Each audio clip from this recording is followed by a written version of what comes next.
Everything is inspired by the founder of the International Society of Krishna Consciousness, Divine Grace, A.C. Bhaktivedanta Swami Prabhupada.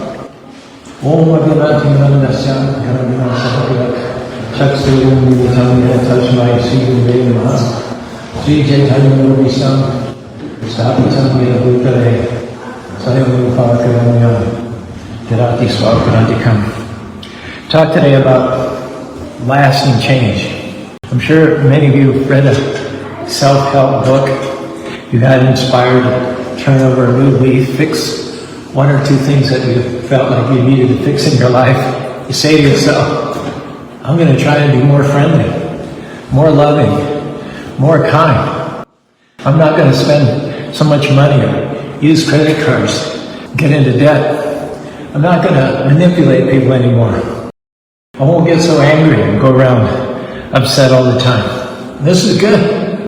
It's good that you're trying to improve. But so often we're not dealing with the root cause of the problem. No matter how much you want to be better, the issue keeps coming back and you can't seem to break free. You do well for 2 or 3 days, or even 2 or 3 weeks, or even 2 or 3 months. Eventually you get overwhelmed by circumstances, and the problems come creeping back. You find yourself being short and abrupt with people again. You're tempted to spend money on your credit card that you don't have again. You find yourself angry and upset all over again. You go on an eating binge again. Why couldn't the change have been more lasting? Well, the answer is you're not dealing with the root cause. In a morning walk conversation with Professor Durkheim, Śrīla Prabhupada said, quote, the aim of life is God realization, but people don't know that. They are thinking by these external features of the material nature they'll be happy. They are thinking that by constructing big, high skyscraper building, their civilization is advancing.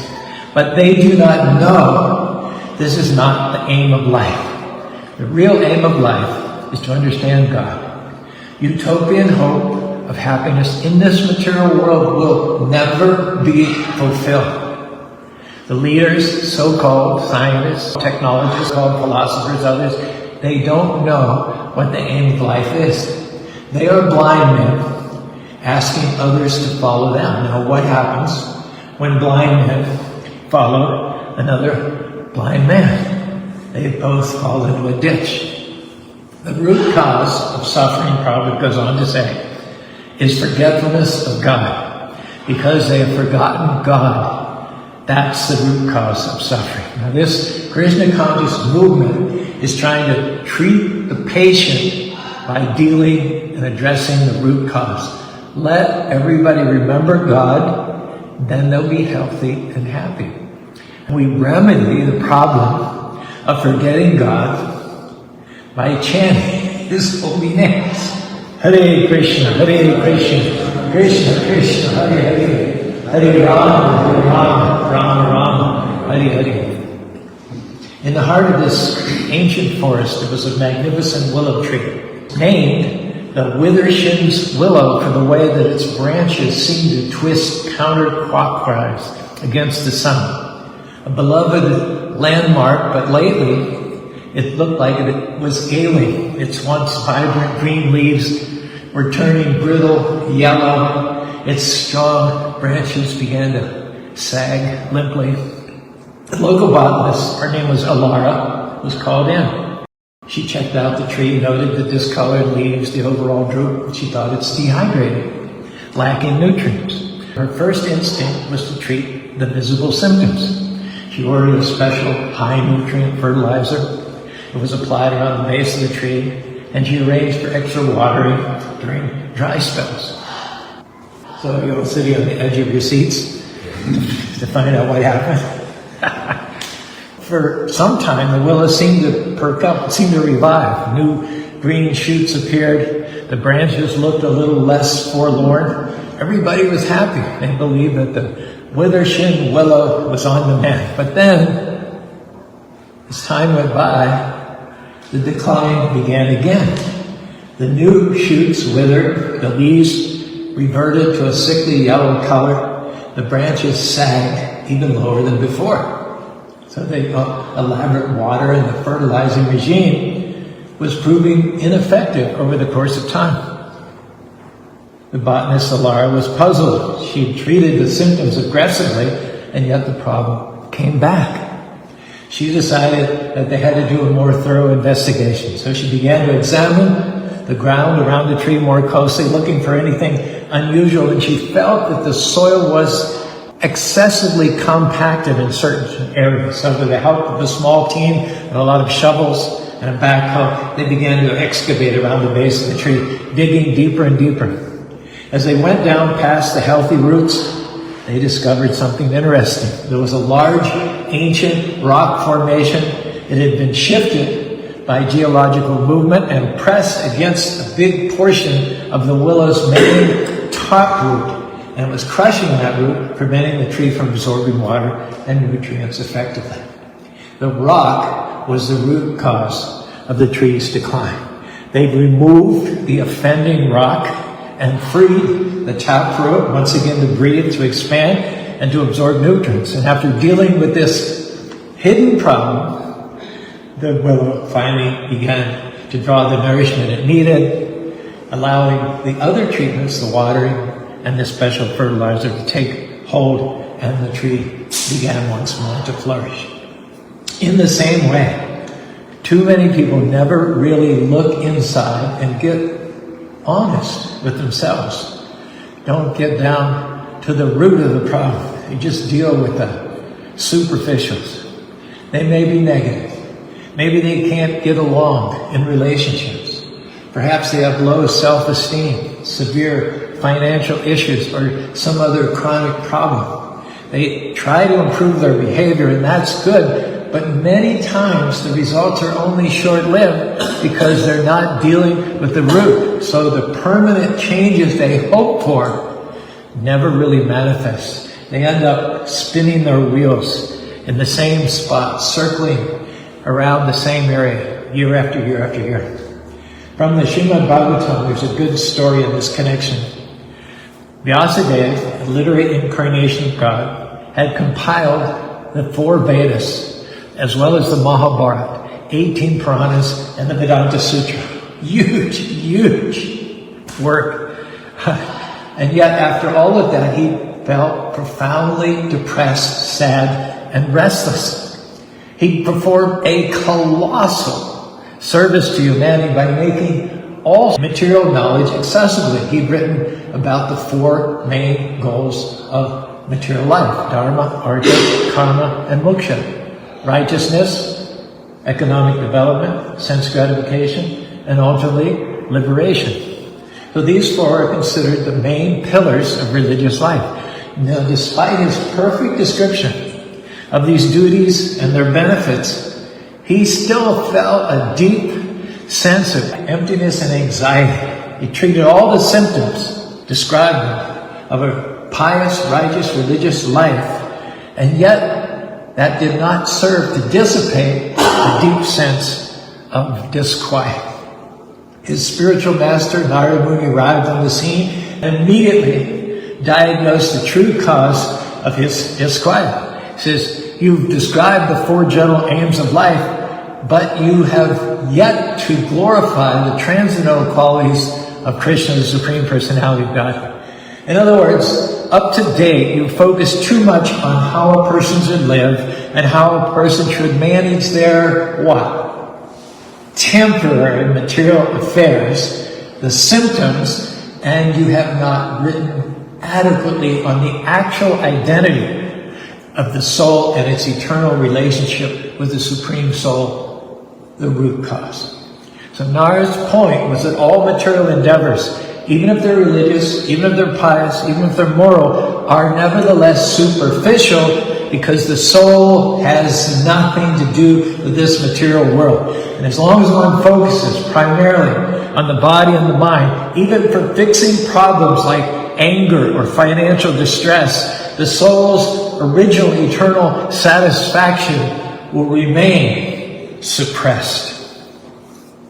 So Narada advised Vyāsadeva the only way to achieve permanent satisfaction and solve the problem of repeated anxiety was to directly address the soul's nature by describing the glories of the Supreme Personality of Godhead. Yasho Bhagavatam Yenai Vishuddhishyetu. The Srimad Bhagavatam, the consequent literature, itself focused on nothing other than the transcendental pastimes of Krishna and his pure devotees. The text concludes that ignorance of one's spiritual identity and separation from the divine is the root cause of all material suffering. And we treat that root by direct service of the Lord, which is called bhakti, and it begins with the tongue.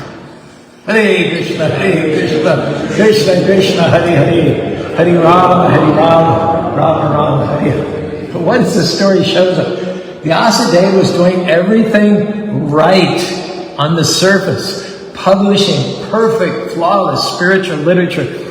But until he addressed the underlying root cause, the soul's inherent need to connect with its source, the deep-seated anxiety of spinning your wheels would not go away. Only when you address the source can you begin to expect realistically and permanently lasting positive changes. And we need to examine areas in which we struggle.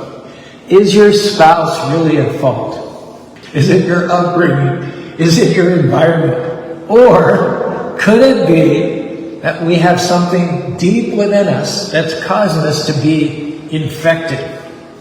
A lot of us, we have a history of troubled relationships, divorce, alienation from our children. Hardly any of us can say that we haven't experienced at some time rejection, derision, betrayal. And sometimes it happens from people who are very close to us. It's painful, hard to let go of that in your mind, no matter how long ago it might have happened. They did me wrong 5 years ago, 10 years ago, 20 years ago, and rather than letting go of it, we hold on to it. We circle that same old mountain again and again. We sing that same old song over and over again. And what happens is that bitterness poisons all of our current and future relationships. There are other people who have a deep-seated feeling of insecurity, which causes them to be always on the defensive. They're always trying to prove to someone else who they really are, to show them their worth. And as long as they have that bad root, they're going to continue to produce the wrong kind of fruit. So often we can't seem to get along with a particular person, and we're sure it's them. It's not me, it's them. It's our spouse.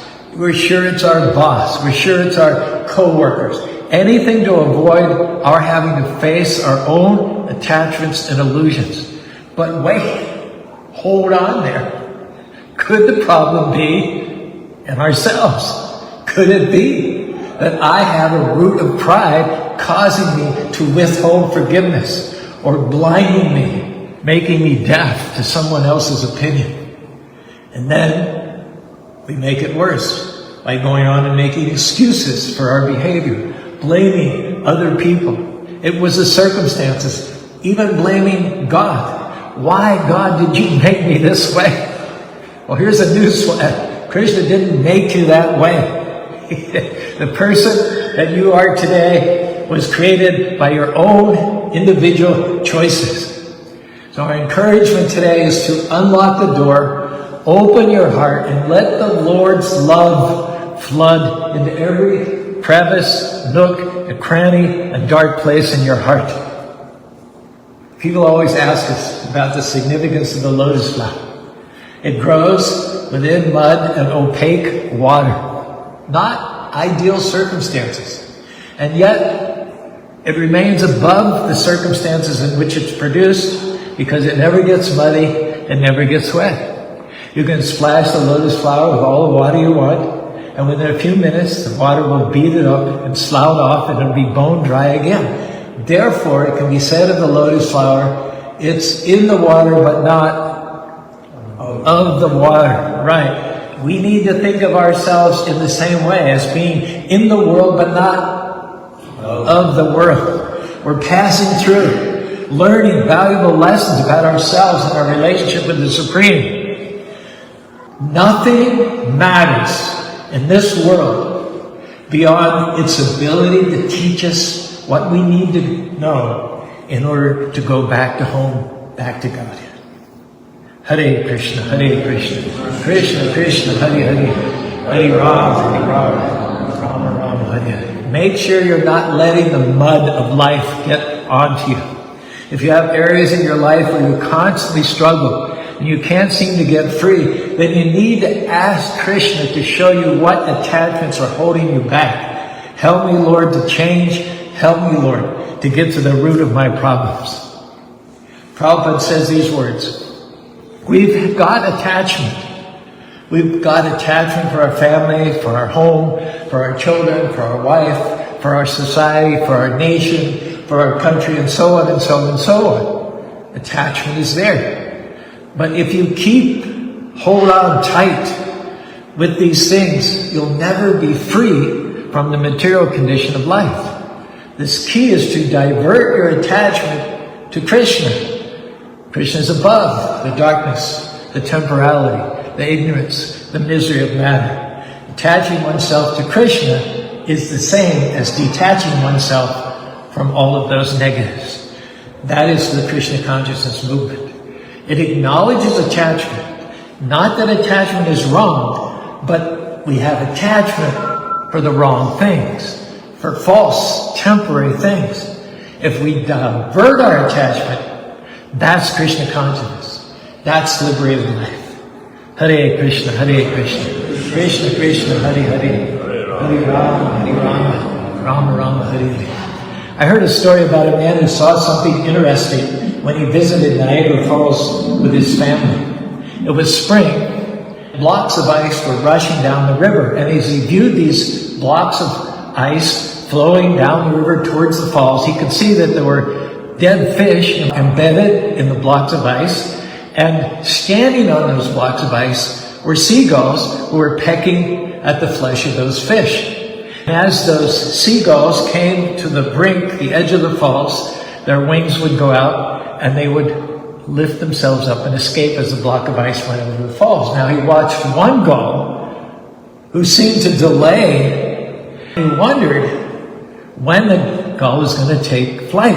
The others had soared well before the edge of the waterfall, but this one was just staying a little extra longer to take a few extra little picks of the carcass of the fish.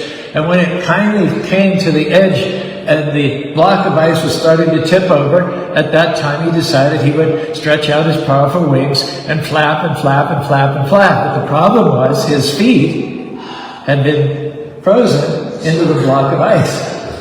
And amazingly enough, with this 20-pound block of ice, he actually was able to get the block of ice a few inches up out of the water, but ultimately it was too heavy for him, and he disappeared over the edge and plunged into the abyss. I think this is a good example, a graphic example of how our attachments to this world can be deadly. They may take us to our destruction if we don't learn to give them up. Many of you are haunted by feelings of depression, despondency. I'm telling you, you're right. In this material world, you're right. That's a sign of intelligence, to be depressed and despondent in this material world. Even Vyāsadeva, the great scholar, the great yogi, the great saint, who had written everything, who knew everything there was to know about phenomenal and noumenal world, he only was able to relieve himself of depression when he transferred it into producing the literary classic, the Śrīla Vyāsadeva, all about the glories of the Lord and his devotees. That was when he achieved real change, real meaning, genuine joy. Change doesn't come from outside in. Change only comes from the inside out. Lasting change will only come when there's a deep-rooted change of heart. Hare Krishna, Krishna Krishna, Hare Hare, Hare Rama, Rama Rama, Hare Hare. Like the lotus flower, you are better than your circumstances. Like the lotus flower, you are wonderfully made, child of the Most High God, crafted in the image of the Supreme. Now, our message today is let go of deadly attachments to the temporal, to the mundane. Rise above the mud. Chant His holy names and become the man or woman of faith that Krishna created you to be in this life, and in the next life, go back to home, back to Godhead. Everybody knows what to do. We're all regulars here. Hare Krishna, Krishna Krishna, Hare Hare, Hare Rama, Rama Rama, Hare Hare.